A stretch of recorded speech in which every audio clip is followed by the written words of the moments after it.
কালকে ভেরিফিকেশনের লিস্ট প্রকাশ হওয়ার পর থেকেই দেখছি কোচিং সেন্টারের মাস্টাররা আর বিরোধী লয়াররা তারা খুব সরব হয়ে উঠেছে। কি কারণ অবশ্য বুঝতে কিন্তু কারোরই বাকি নেই। প্রথমত, তারা যে ভুল তথ্যগুলো সমাজে ছড়াচ্ছে, যে এজেন্ডা তৈরি করার চেষ্টা করছে, সেগুলিকে কিন্তু নির্মূল করতেই আমাদের এই লাইভে আসা। প্রথম যেটা বলি যে বিভিন্ন জায়গায় ছড়ানো হচ্ছে ফ্রেশার্সরা ডাক পায়নি, কিন্তু পরিসংখ্যান তাই বলছে না। আসলে বিরোধী লয়ার তো অঙ্ক করতে জানে না, তাই ওনাকে একটু অঙ্কই না হয় করালাম। কোর্টরুমে তো অঙ্ক ভুল করেছিল, পার্সেন্টেজের অঙ্ক। তো প্রথমেই বলি, সিট ছিল 12,500 একাদশ দ্বাদশের জন্য। ডাকা হয়েছে যা ভ্যাকেন্সি তার 1.6, মানে প্রায় 20,000।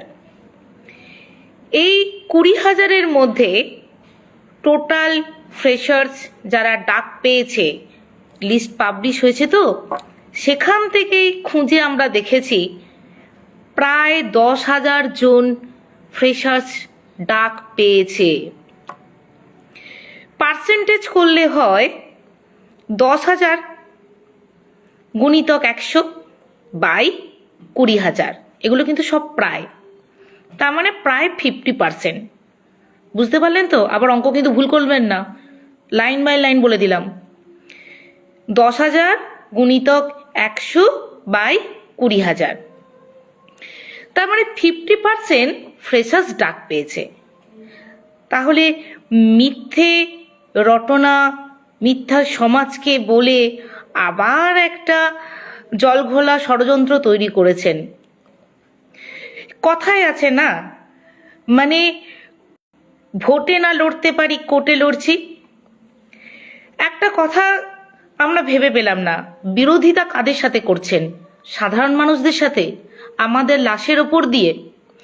যে সমস্ত মানুষগুলো আজকে 8 বছর চাকরি করলো, বিনা দোষে তাদের চাকরিটাকে খেয়ে নিলেন। হ্যাঁ, খেয়েই তো নিলেন।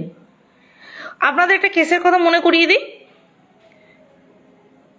মৌসুমি বলে একটা কেস আছে, আপনারা দেখবেন যে ওয়েটিং ক্যান্ডিডেটদের তারা যোগ্য ছিল, এরাই কিন্তু কেসটা করে কাউন্সিলিং করিয়েছিল, যে অন মেরিট অভিজিৎ গাঙ্গুলি তার অর্ডার দিয়েছিলেন এদেরকে কাউন্সিলিং করাতে হবে। কোর্ট কেস করে তারা চাকরিটা পেয়েছিল। আবার এরাই উল্টো দিকে কেস করে বলছে এক্সপায়ারি অফ প্যানেল। একদিকে অভিজিৎ বাবু অর্ডার দিচ্ছেন যে কাউন্সিলিং করাতে, আবার আরেকদিকে অন্য পক্ষ যারা চাকরিটাকে পাইয়ে দিল, আবার তাদেরকেই চাকরিটা খাওয়ার জন্য বলে দিল এক্সপায়ারি অফ প্যানেল।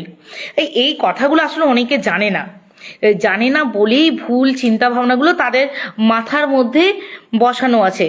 কিন্তু মাথায় আর ভুল চিন্তা ভাবনাগুলো রাখতে দেব না, কারণ 2024-এ কিভাবে যে আমাদের চাকরিটা খেয়েছে সে তো পরিষ্কার বোঝা যাচ্ছে হাইকোর্টে কেসটাতে। আজকে যদি আমরা একটু সচেতন হতাম, 2023-এর ডিসেম্বরে যখন আমাদের স্কুলে নোটিশ এসেছিল, আমরা বুঝতে পারিনি, আমরা জানতামই না যে আমরা যোগ্যতার সাথে চাকরি পেয়ে আমাদেরকে নিয়ে এই ঘৃণ্য ষড়যন্ত্র চলছে। যদি জানতে পারতাম তাহলে আমরা কিন্তু তখনই হাইকোর্টে রুখে দাঁড়াতাম, কিন্তু দুর্ভাগ্যবশত আমরা সেটা জানতে পারিনি। তাই ফাঁকা মাঠে এরা গোল দিয়ে দিয়েছে। যে 17টা ইলিগালিটিস দেখাচ্ছে, এখন যেটা বড় চিন্ময়কে বলে এক্সপায়ারি অফ প্যানেল। আরে চিন্ময় হতে গেলে বুকের পাটা লাগে, সবাই চিন্ময় হতে পারে না। যে ছেলেটা সৎসাহসের সাথে চাকরি পেয়ে নিজের সততাকে রক্ষা করার জন্য তারা লড়াই করে যাচ্ছে, রাস্তার লড়াই করছে, সবাই চিন্ময় হতে পারে না। আপনাদের মতো রাজনীতি সবাই করে না। যাই হোক, এসব আপনাদের মতো প্যানেল খেগো উকিলদের বোঝানো যাবে না, কারণ আপনারা ওই যে কেস করে যাদেরকেই চাকরি পাইয়ে দেন, ঠিক বিপরীতে আবার অন্যদের কেস করে তাদেরই আবার চাকরিটা খেয়ে নেন। আসলে যে টাকা দেয় আর যে রাজনীতি করে তাদের দলে। আর এক দল আছে কোচিং সেন্টারের মাস্টার। যখন আমাদের চাকরিটা চলে গিয়েছিল, যখন আমরা ওয়াই চ্যানেলে দিনের পর দিন বসেছিলাম আমাদের অধিকার গুলোকে আদায় করে নেওয়ার জন্য, তখন তারা মুখোশ পরে চলে এসেছিল আমাদের সমবেদনা দেখাতে। ওয়াই চ্যানেলে ছবি আছে, কিন্তু ভিডিও আছে।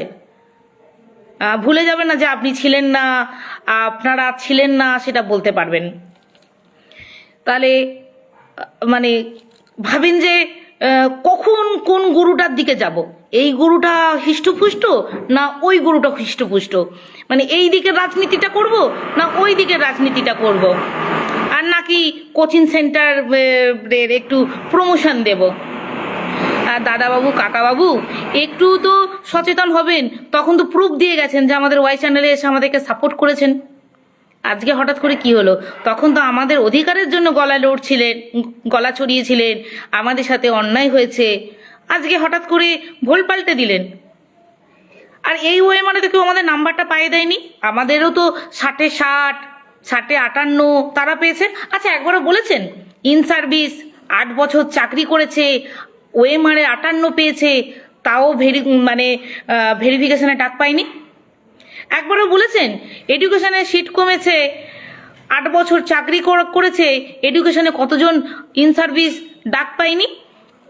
একবারও বলেছেন সুবলদা মারা গেল বিনা দোষে, সন্তোষদা মারা গেল বিনা দোষে, তারা মানসিক এই যন্ত্রণা সহ্য করতে পারলো না, তাদের জন্য কি হবে?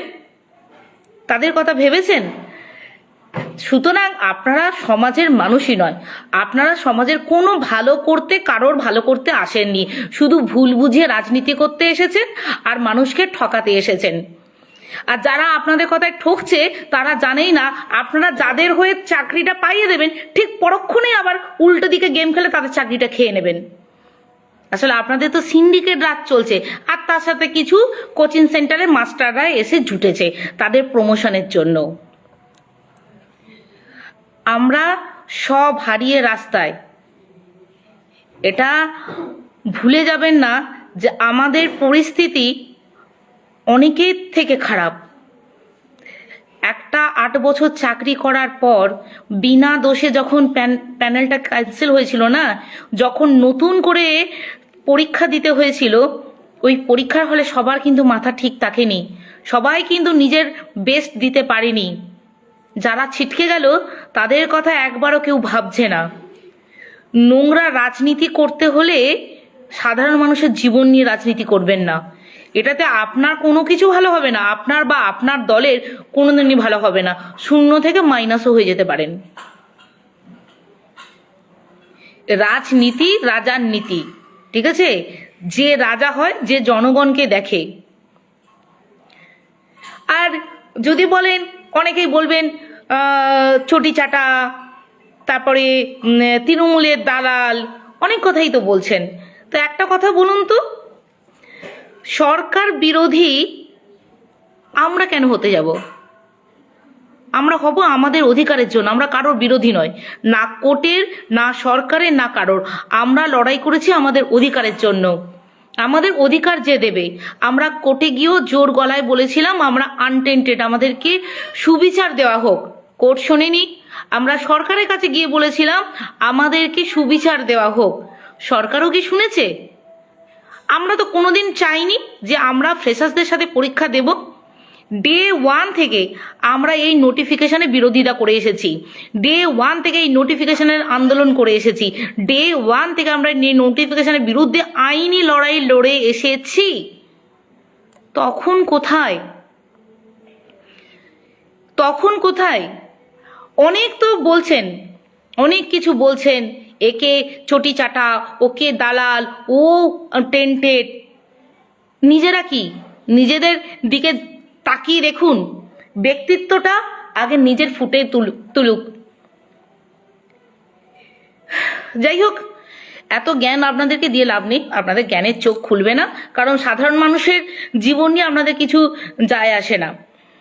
যাই কিছু ভালো হোক আপনারা বিরোধিতা করবেন। আমরা তো কোনো পদপ্রার্থী বা রাজনীতি করতে নামিনি, আমরা আমাদের অধিকারের লড়াই করতে নেমেছি।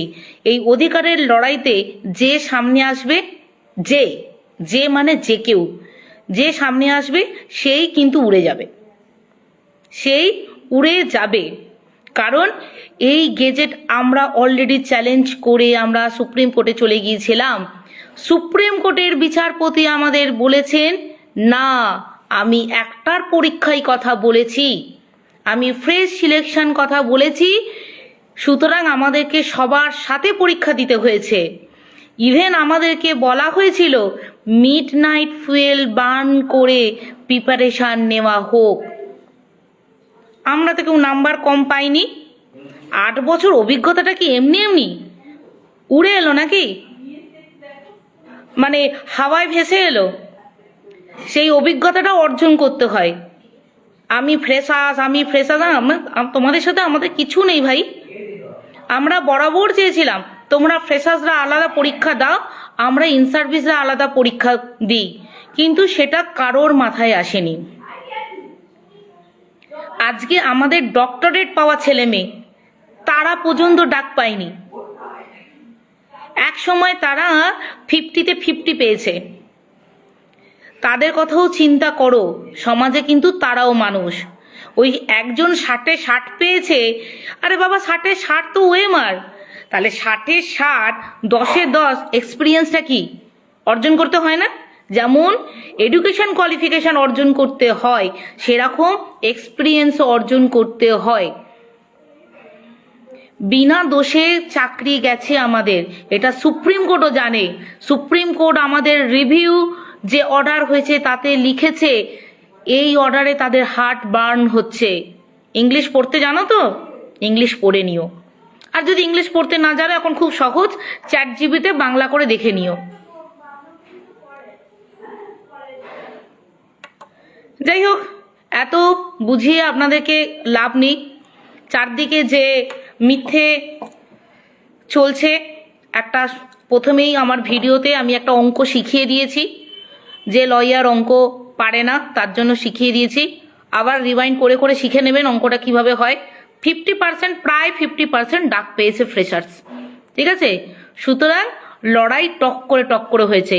এমন নয় যে ইন সার্ভিসরা খুব মূর্খ, পড়াশোনা জানে না, আঙুঠা ছাপ, তারা পরীক্ষা দিতে গেছে। তাদেরও জীবন জীবিকার লড়াই। তারা যদি রাস্তার লড়াইটাও করতে পারে, তাহলে খাতা পেনের লড়াইটাও করতে পারে। ধন্যবাদ সবাইকে।